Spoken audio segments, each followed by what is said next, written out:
नमस्कार।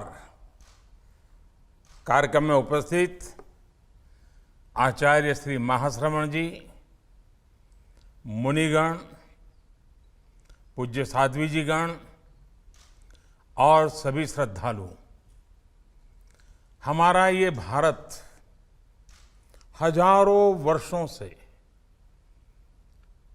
संतों की, ऋषियों की, मुनियों की, आचार्यों की एक महान परंपरा की धरती रहा है।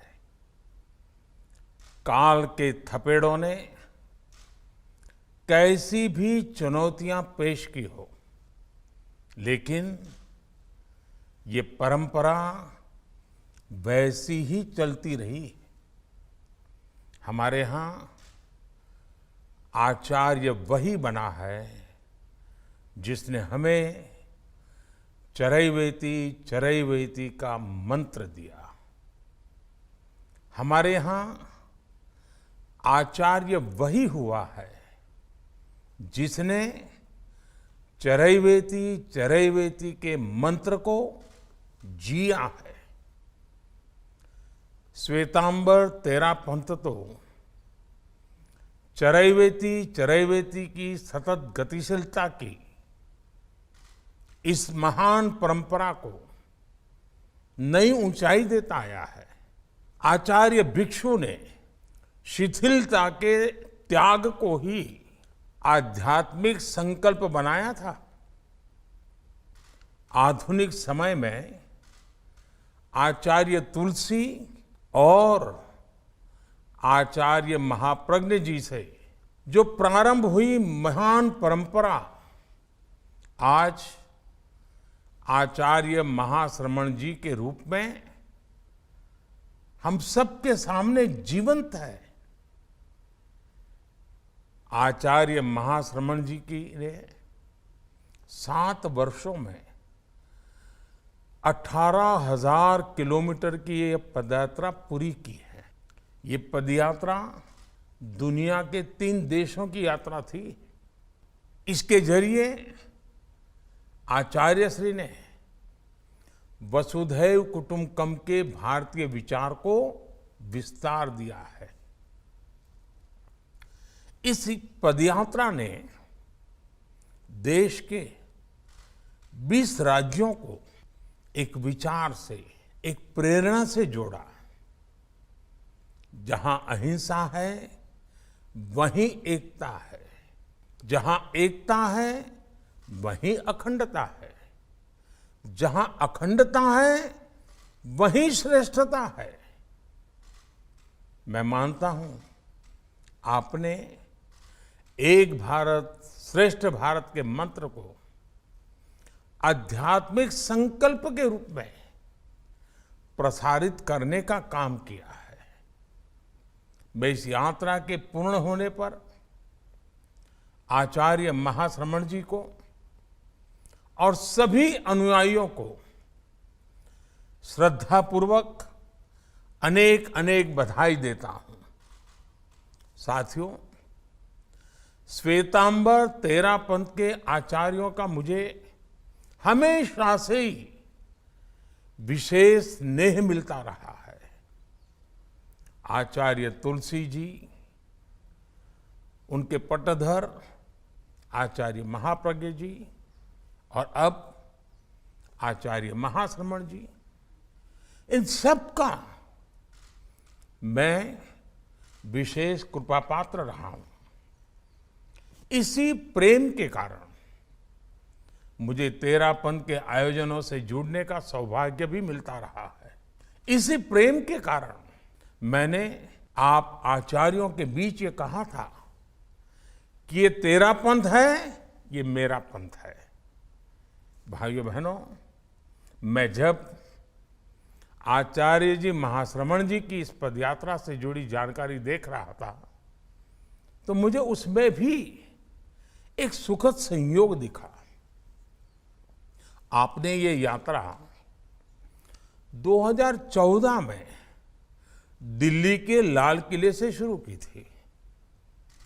उस वर्ष देश ने भी एक नई यात्रा शुरू की और मैंने लाल किले से कहा था कि ये नए भारत की नई यात्रा है। अपनी इस यात्रा में देश के भी वही संकल्प रहे, जनसेवा, जन कल्याण। आज आप करोड़ों देशवासियों से मिलकर परिवर्तन के इस महायज्ञ में उनकी भागीदारी की शपथ दिलाकर दिल्ली आए हैं। मुझे भरोसा है आपने देश के कोने कोने में, जन जन में नए भारत की इस नई यात्रा की ऊर्जा को अनुभव किया होगा, उसे साक्षात देखा होगा। मेरा आग्रह है कि बदलते भारत के ये अनुभव आप जितना ज्यादा देशवासियों के साथ साझा करेंगे, उतनी ही उन्हें प्रेरणा मिलेगी। साथियों, आचार्य श्री ने अपनी इस पदयात्रा में सद्भावना, नैतिकता और नशा मुक्ति एक संकल्प के रूप में समाज के सामने पेश किया है। मुझे बताया गया है कि इस दौरान लाखों लाख लोग नशा मुक्ति जैसे संकल्प से जुड़े हैं। यह अपने आप में एक बहुत बड़ा अभियान है। आध्यात्मिक दृष्टि से देखें तो हम स्व का साक्षात्कार तभी कर पाते हैं जब हम व्यसन से मुक्त होते हैं। ये व्यसन, ये नशा, लोभ, लालच और स्वार्थ का भी हो सकता है। जब स्वयं से साक्षात्कार होता है, तभी स्वयं में सर्वम के दर्शन होते हैं। तभी हमें स्वार्थ से ऊपर उठकर परमार्थ के लिए अपने कर्तव्यों का बोध होता है। साथियों, आज आजादी के अमृत महोत्सव में देश भी स्व से ऊपर उठकर समाज और राष्ट्र के लिए कर्तव्यों का आह्वान कर रहा है। आज देश सबका साथ, सबका विकास, सबका विश्वास और सबका प्रयास के संकल्प पर आगे बढ़ रहा है। सरकारें ही सब कुछ करेगी, सत्ता ही सब कुछ चलाएगी, ये कभी भी भारत का भाव नहीं रहा है। ये भारत की प्रकृति ही नहीं रही है। हमारे यहां राजसत्ता, समाज सत्ता, अध्यात्म सत्ता सबकी बराबर भूमिका रही है। हमारे यहां कर्तव्य ही धर्म रहा है। मुझे आचार्य तुलसी जी की एक बात भी याद आ रही है। वो कहते थे, मैं सबसे पहले मानव हूं, फिर मैं एक धार्मिक व्यक्ति हूं, फिर मैं एक साधना करने वाला जैन मुनि हूं, उसके बाद मैं तेरा पंथ का आचार्य हूं। कर्तव्य पथ पर चलते हुए आज देश भी अपने संकल्पों में यही भाव दोहरा रहा है।